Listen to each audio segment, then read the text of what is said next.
عزیزان گرامی، تاریخ اسلام میں کچھ شہادتیں بڑی دردناک ہوئی ہیں،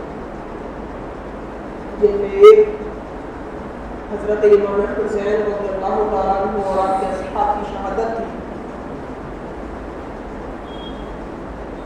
حضرت امام حسین رضی اللہ تعالیٰ عنہ آقا علیہ السلام کے نواسے ہیں، اور دوسری حضرت امیر حمزہ رضی اللہ تعالیٰ عنہ کی تھی۔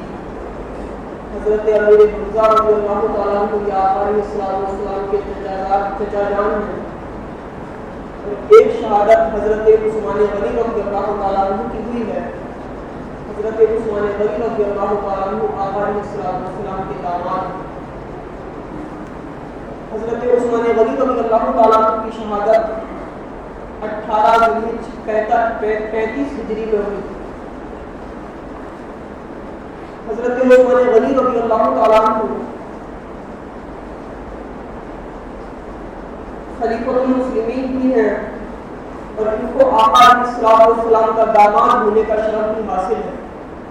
پھر داماد بھی کیسے کہ آقا علیہ السلام نے پہلے اپنی ایک بیٹی حضرت رقیہ رضی اللہ تعالیٰ عنہ کا نکاح حضرت عثمان غنی رضی اللہ تعالیٰ عنہ سے کر دیا۔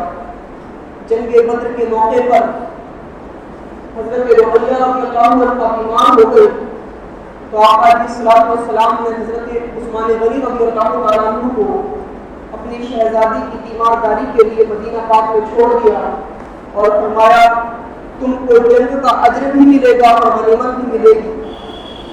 ادھر حضرت عثمان غنی رضی اللہ تعالیٰ عنہ اپنی زوجہ اور آقا علیہ السلام کی شہزادی کی تیمارداری کرتے رہے، دوسری طرف جنگ بدر ہوتی رہی، لیکن ہر چیز کا ایک وقت ہوتا ہے۔ حضرت رقیہ رضی اللہ تعالیٰ عنہ کا وصال کربلا ہو گیا۔ حضرت عثمان غنی رضی اللہ تعالیٰ عنہ نے حضرت رقیہ رضی اللہ عنہ کو دفن فرما دیا۔ اس کے بعد جب آقا علیہ السلام سے ملاقات ہوئی تو آپ بہت غمزدہ تھے۔ آقا علیہ السلام نے پوچھا اے عثمان تیرے غم کی وجہ کیا ہے؟ فرمایا سب سے زیادہ غم کس کو ہوگا؟ جس کے پاس ایک نبی کی بیٹی ہو اور اس کو دامادی کا شرف حاصل ہو، لیکن اس کی زندگی میں اس کے پاس سے نبی کی بیٹی رخصت ہو جائے اور اس کے پاس سے رشتہ دور ہو جائے۔ تو آقا علیہ السلام نے فرمایا اے عثمان غم نہ کرو، میرے پاس حضرت جبریل امین تشریف لائے اور آنے کے بعد مجھے خبر سنائی کہ اللہ نے حکم دیا ہے کہ میں اپنی دوسری بیٹی تمہارے نکاح میں دے دوں۔ تو آقا علیہ السلام نے اپنی دوسری بیٹی حضرت ام کلثوم رضی اللہ تعالیٰ عنہ کا نکاح حضرت عثمان غنی رضی اللہ تعالیٰ عنہ سے کروا دیا۔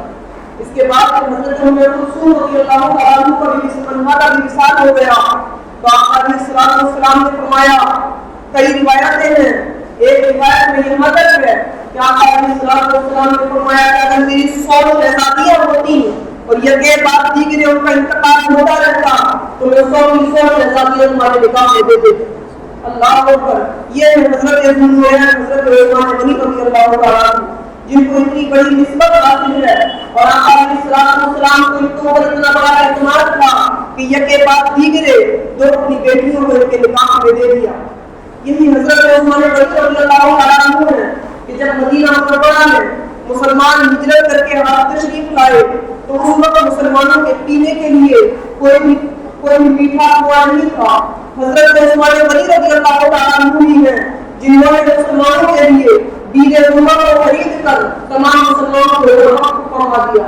لیکن افسوس جب حضرت عثمان غنی رضی اللہ تعالیٰ عنہ کی شہادت کا وقت آیا تو وہ عثمان غنی رضی اللہ تعالیٰ عنہ جنہوں نے تمام مسلمانوں کے لیے پانی فراہم کیا تھا، انہیں حضرت عثمان غنی رضی اللہ تعالیٰ عنہ پر پانی بند کر دیا گیا۔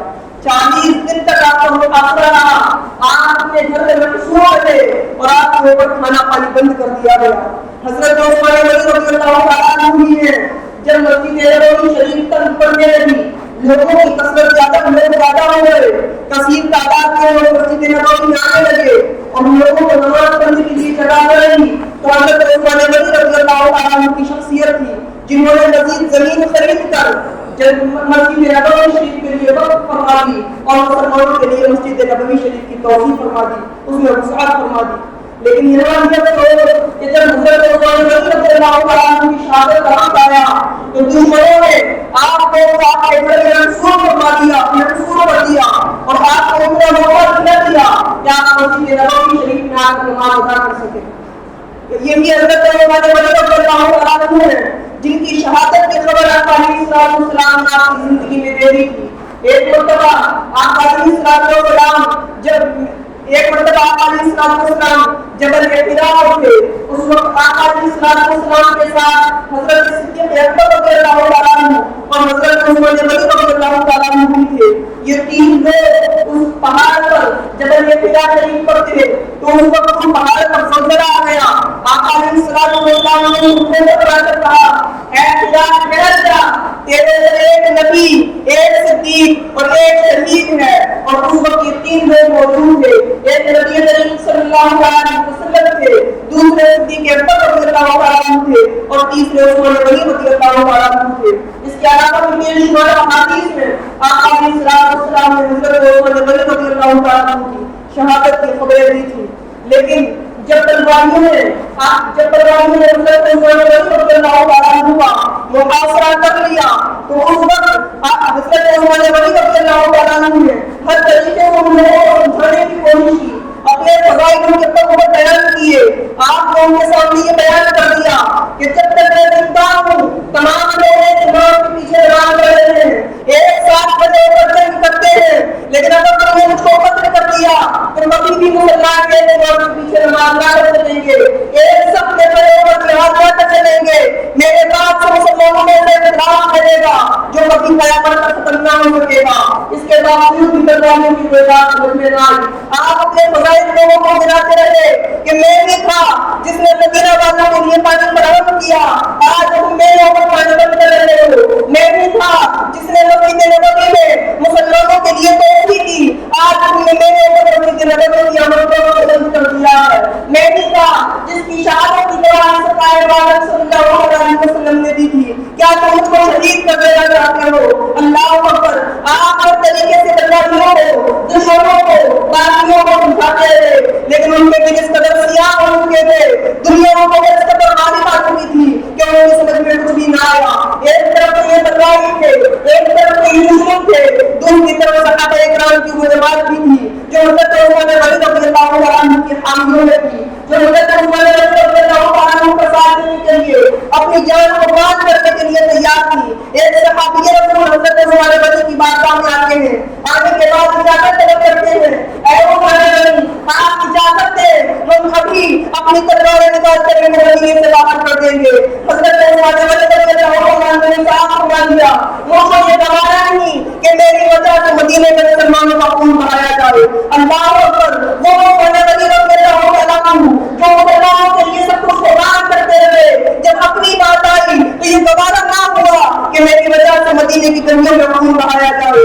اللہ اکبر. بہت سارے قومی اکرام آپ کے پاس آتے رہے اور آنے کے بعد آپ کی اجازت طلب کرتے رہے کہ آپ کسی بھی طریقے سے اجازت دے دیں، یہ جتنے بدلائی ہیں سب کو نکال کر مدینے سے باہر کر دیا جائے گا. لیکن آپ کا سب آپ کی بردباری اپنی وجہ سے گوارا نہ ہوا کہ ان دشمنوں کو تلوار اٹھائی جائے. آپ نے صاف منع کر دیا اور یہ اعلان کر دیا کہ مجھ کو یہ گوارا نہیں کہ میں وہ پہلا خلیفہ بنوں جس کی وجہ سے مسلمانوں کو تلوار چل جائے. اللہ اکبر. جب یہ دیکھا گیا تو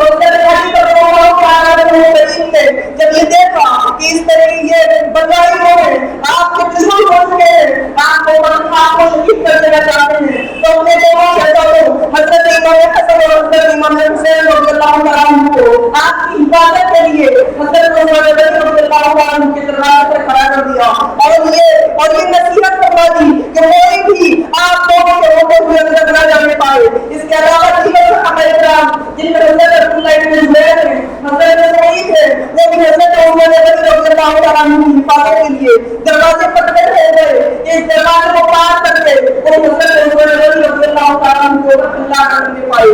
اللہ اکبر. لیکن یہ دشمن تھے کہ کسی بھی طریقے سے باہر آنے کے لیے تیار نہیں تھے. اور وہ یہی کوشش کی کہ کے دروازے کو پار کر کے حضرت عمر رضی اللہ عنہ تک پہنچ گئے. لیکن جب ان صحابہ کرام کو کھڑے ہوئے دیکھا تو انہوں نے اول کوشش کی کہ کسی بھی طریقے سے ان کو ہٹا کر پہنچ جائے. لیکن ان صحابہ کرام نے اتنے گنجائش نہ کی کہ وہی ایک دشمن بھی حضرت عمر رضی اللہ عنہ تک پہنچے. دوسری طرف حضرت عمر کو معلوم ہوا کہ باہر دروازے پر میری نگاہ سے ہو رہی ہے. وہ اسے قسم دے کر کہا, اللہ کی قسم دے کر کہتا ہوں میری وجہ سے کسی کا خون نہ بہایا جائے. اللہ پر اپنا خون کرنے کے لیے دشمن تیار کھڑے ہوئے ہیں, خون کرنا چاہتے ہیں, شہید کرنا چاہتے ہیں. لیکن سب کو بہت بڑی کا عالم یہ ہے کہ اپنی وجہ سے کسی کا خون ہونا گوارا نہیں, اپنی وجہ سے وہ مدینے کی گلیوں میں فتنہ برپا کرنا یہ گوارا نہیں. اپنے آپ بھوکا پیاسا رہنا برداشت ہے, اپنے آپ کو یہی برداشت ہے کہ اس کو شہید کر دیا جائے. لیکن یہ گوارا نہیں کہ میری وجہ سے کسی کو اوپر تلوار اٹھے. جب دشمنوں نے دیکھا کہ دروازے سے ان کو بچا نہیں کیا جا سکتا تو پیچھے سے وہ دشمن آپ کے گھر میں داخل ہوئے. اس وقت آپ روزے کی حالت میں تھے, جمعہ کا دن تھا, عصر کی نماز پڑھ کر تلاوت قرآن کر رہے تھے. اسی حالت میں ایک دشمن نے ایک لوہے کی سلاخ آپ کے سر پر ماری اور آپ کے سر مبارک سے خون کا فوارہ جاری ہو گیا. آپ کی شہزادی حضرت نائلہ رضی اللہ عنہا نے آپ کو بچانے کی کوشش کی تو دور کے دشمن نے تلوار ڈالی, جس تلوار سے حضرت نائلہ رضی اللہ عنہا کی انگلیاں شہید ہو گئی اور حضرت عثمان غنی رضی اللہ عنہ زمین پر تشریف لے آئے. اس کے باوجود بھی ان دشمنوں کی آنکھ نہ بندھی, حضرت عثمان غنی رضی اللہ عنہ کے سینے پر نیزے مارتے رہے. اور ایک دشمن نے چاہا کہ آپ کے سر کو آپ کے بدن سے جدا کر دیا جائے, لیکن جب اس چیز کو حضرت نائلہ نے دیکھا تو آپ کے بدن پر گر گئی اور اس چیز کی اجازت نہ دی. یہاں تک کہ ان لوگوں نے چھوڑ دیا.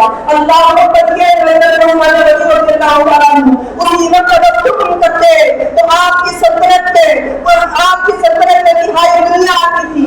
یہ حضرت عثمان غنی رضی اللہ عنہ وہ ہے جو پوری تاریخ اسلام میں جن کے پاس سب سے بڑی سلطنت رہی ہے. نہ ان سے پہلے کسی کے پاس اتنی بڑی سلطنت رہی اور نہ ان کے بعد کسی کے پاس اتنی بڑی سلطنت آئی.